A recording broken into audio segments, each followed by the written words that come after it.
Defense Secretary Jim Mattis revealing today the White House is giving him additional authority to use the military at the border to protect customs and border personnel with lethal force if necessary. Now, it could mean using the troops to temporarily detain migrants for, quote, minutes, not hours, we're told.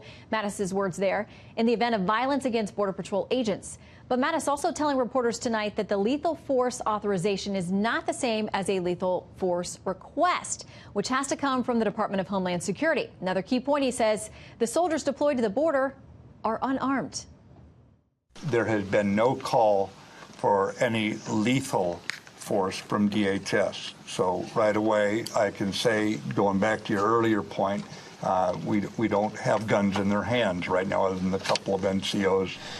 All right, the number of Americans citing immigration as a problem, the biggest problem in the U.S., is rising sharply. This is all according to a recent Gallup poll. They keep a running list and a running track of what people say are the top issues. Mentions of immigration as the nation's top problem are up 8 percentage points in just 1 month. Let's talk about it with tonight's Power Panel. Democratic strategist and partner at Forward Solution Strategy, Isaac Wright, Fox News contributor, former acting ICE director Tom Homan, and the opinion editor of the Deseret News, former chief of staff to Senator Mike Lee, Boyd Matheson. Good to have you. Good to be here. All right, and Boyd, is it Deseret? I always think I'm going to get that wrong. Deseret. Deseret, okay, it's confirmed by the official who would know. Okay, so I want to start with this. From this order that was signed today by White House Chief of Staff General John Kelly, he says this: credible evidence and intelligence indicate that migrant caravans originating from Central America and moving toward the southern border of the United States may prompt incidents of violence and disorder that could threaten U.S. Customs and Border Protection and other U.S. government personnel. Tom, we're being told that statements like that are hyperbolic, and they're really overplaying the real threat at the border. Well, look, those statements are 100% accurate. I can guarantee you that. And I was director of ICE, and I know the law enforcement techniques they're using. I will not share them here on open air, but I can tell you that we know there's over 500 criminals in that one population. We know there's a lot of people that have been deported once before, and they're going to re-enter. If they re-enter illegally, that's a felony. So, look, there's a lot of intelligence. The President, the Secretary of Homeland Security have access to the most sophisticated intelligence in the world.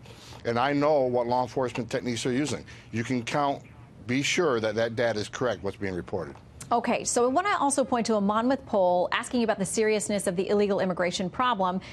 In this new numbers just out in November, the numbers are up. 70% of people in America that they talk to consider it a somewhat serious or very serious problem. Isaac.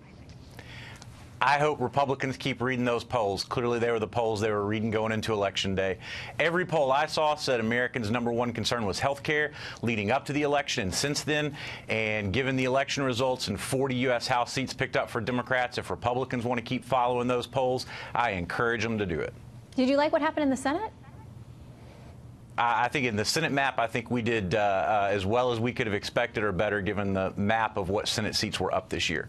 Okay, so let's pick up in the U.S. House, 7 seats flipped in the gubernatorial offices, and 300 to 700 seats I think I've read picked up in legislatures across the country. Much better for a sitting incumbent president in their first midterm than we have seen for others in the past. But that's another debate. So let's get back to immigration.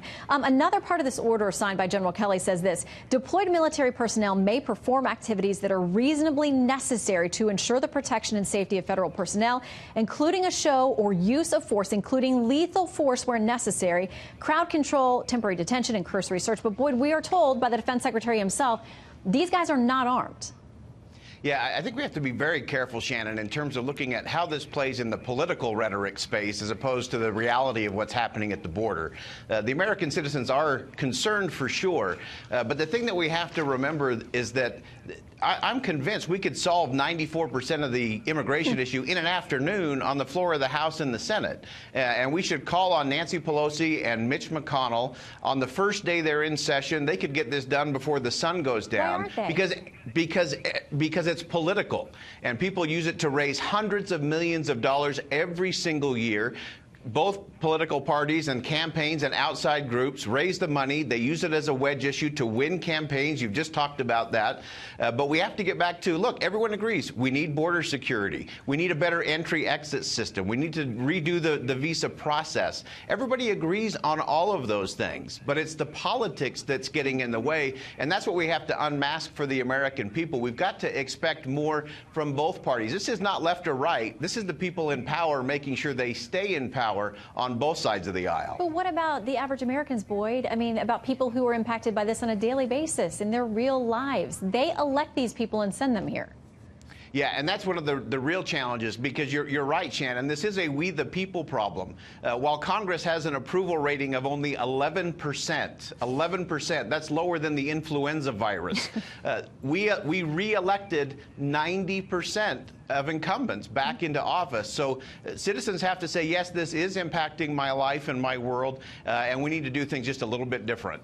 Okay. We did have a sweeping change in the U.S. House, though, and given the fact Republicans have controlled the White House and both chambers of Congress for 2 years and completely failed at addressing this issue, hopefully there is hope to do so now. Just as the Democrats did under President Obama, they had 2 years to get it done, too, where they controlled both houses and the president was in charge. So Democrats and Republicans alike are not into solving this problem in a serious way. And if I could finish what I was going to say, and as we know, there are 750,000 cases right now in backlog of asylum seekers. There are somewhere estimates between 5,000 and 10,000 people in this caravan seeking asylum in the United States from persecution overseas. According to every credible report, it's mostly poor people. It's mostly folks fleeing from bad situations, trying to seek the American dream. Okay. We owe it, if we're going to be a global leader, to do the right thing and process those cases. And if people are criminals, send them home.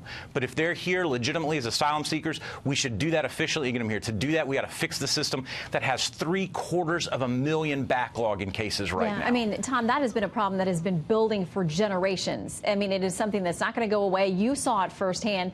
But is there a difference between people coming here for a better economic opportunity, legally or illegally, and those who are coming simply because the conditions in their country are truly violent and they actually need asylum? I mean, we know the fraction of cases that are actually approved after asylum hearings are really low, and a lot of times those people are already in the country and they're not coming back. Look, bottom line is your last speaker is just wrong. I mean, the data speaks for itself. Yeah, a lot of them are fleeing poverty. I get it, and certainly feel bad for these people. But 89 to 90% of Central Americans claiming asylum lose their case in front of a judge. That is just a stone cold fact. Now, if they can stand in line with millions of other people that stand in line for 10 to 12 years to come to this country. But asylum the law is clear on asylum. You have to be escaping fear and persecution for your political views, your race, or religion. Fleeing poverty, unfortunately, doesn't qualify for asylum.